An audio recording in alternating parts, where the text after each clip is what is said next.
அஸ்ஸலாமு அலைக்கும் வரஹ்மத்துல்லாஹி வபரகாத்துஹு அன்பான அனைத்து உறவுகளுக்கும் இனிய மதிய வணக்கம். இவ்வளவு நாளாக ஃபேஸ் பண்ணதும் வார் தான்.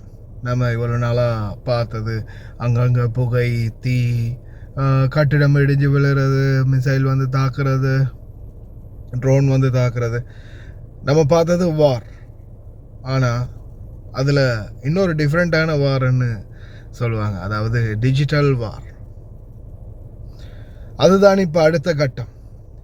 Quite warns attack targeting submarine internet cables அப்படின்ற மாதிரி ஒரு தகவல் அராப் டைம்ஸில் வெளியாக இருந்துச்சு. அந்த செய்தியோட சாராம்சம் பார்க்குறதுக்கு முன்னாடி ட்ரம்ப்புடைய அறிக்கை. இந்த அறிக்கை பார்த்தீங்கன்னா எக்ஸியோஸில் வெளியாகின அறிக்கை ஒன்று. The US Central Command has prepared plan for short and powerful wave of strike on Iran. அதாவது சென்ட்ரல் கமாண்ட் அமெரிக்காவினுடைய ஒரு தயார் நிலைக்கு வராங்க, ஒரு ஒத்திகை ஒன்று நடத்துகிறாங்க. ஷார்ட் அண்ட் பவர்ஃபுல், அதாவது சின்னதாக ஆனால் ரொம்ப பெரிய தாக்கத்தோட ஒரு தாக்குதலை ஈரான் மீது நடத்துறதுக்கு. இதை அமெரிக்காவினுடைய சென்ட்ரல் கமாண்ட் வந்து ஒத்திகை நடத்திருக்கிறாங்க.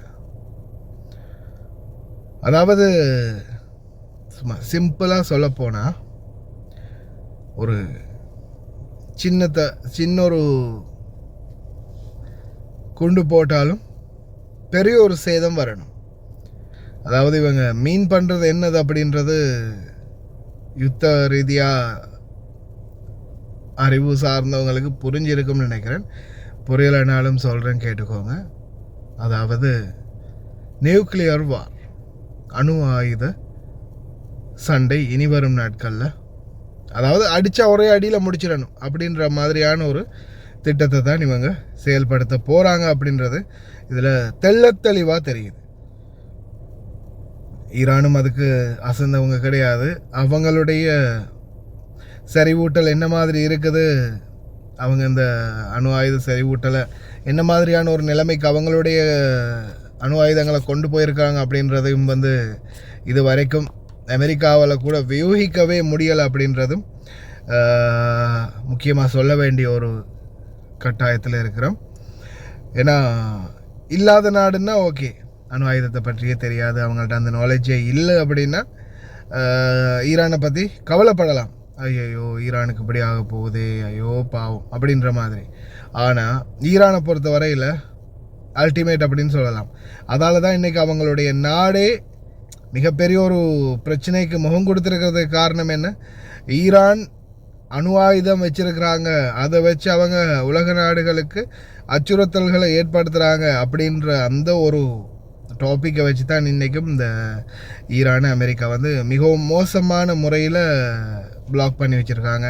இன்றைக்கி அவங்களுடைய டாலர் பெறுமதியை பாருங்கள், கிட்டத்தட்ட ஒரு அமெரிக்க டாலர் கிட்டத்தட்ட 18 லட்சம். ஈரானிய ரியாலில் வந்து பார்த்திங்கன்னா அமெரிக்க டாலர் ஒன்றுடைய பெறுமதி கிட்டத்தட்ட 18 லட்சம். இந்தியாவை பொறுத்த வரையில் கிட்டத்தட்ட 100 ரூபாய்க்குள்ளே இருக்குது.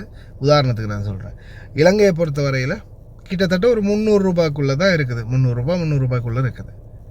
ஆனால் அதே ஈரானுடைய பெறுமதியில் பார்த்தா 18 லட்சமாக இருக்குது. நம்ம நாட்டு நம்மளுடைய நாட்டில் ஒரு 100 ரூபாய் எடுத்துகிட்டு போனாலே அங்கே எத்தனை லட்சக்கணக்கில் காசு கிடைக்கும் அப்படின்ற மாதிரியான ஒரு சூழல்.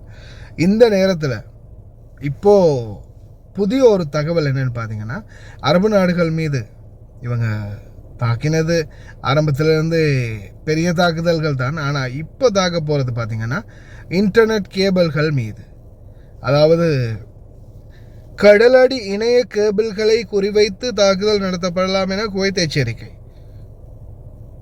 ஜெனீவாவில் ஏப்ரல் 29 தகவல் தொடர்பு துறைக்கு எதிராக ஈரான் மற்றும் அதன் பிராந்திய கூட்டாளிகள் நடத்திய அப்பட்டமான தாக்குதல்களை குவைத் செவ்வாய் அன்று கண்டித்து ஜெனீவாவில் உள்ள சர்வதேச தொலைத்தொடர்பு ஒன்றியத்தின் ITU மன்றத்தில் ஐநா மற்றும் பிற சர்வதேச அமைப்புகளுக்கான குவைத்தின் நிரந்தர பிரதிநிதியான தூதர் நாசர் அல் ஹைன் வழங்கிய அறிக்கையில் இது இடம்பெற்றிருந்தது.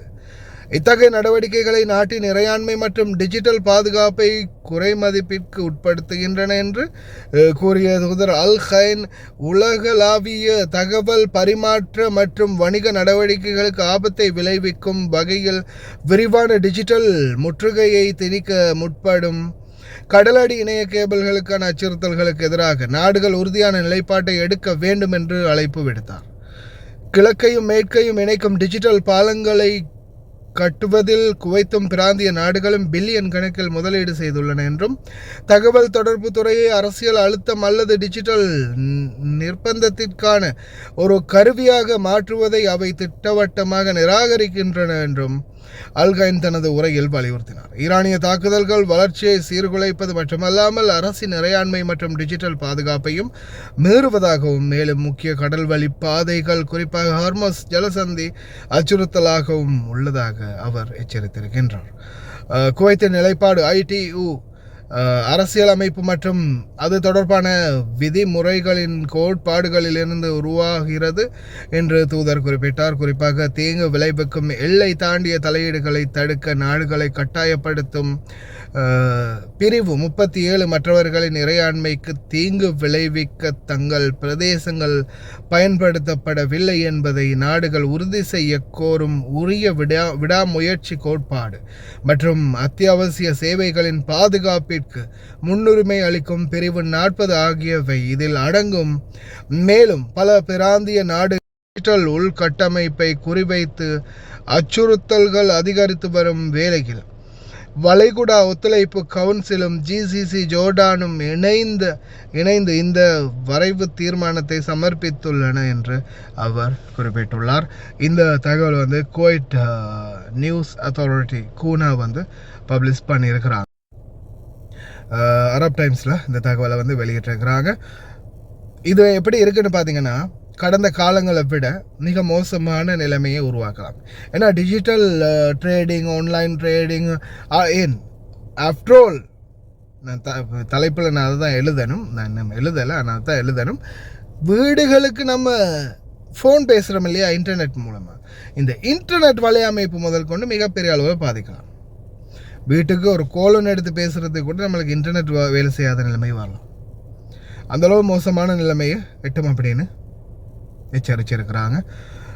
பார்க்கலாம் எந்த அளவில் இந்த நிலைமை மாறப்போகுது, எப்படி இதை ஒரு கட்டுப்பாட்டுக்குள்ளே கொண்டு வர போகிறாங்க, அல்லது இது எந்த அளவில் மிகப்பெரிய அளவில் இது ஒரு தாக்கத்தை ஏற்படுத்த போகுது அப்படின்றத பொறுத்திருந்து தான் பார்க்கணும்.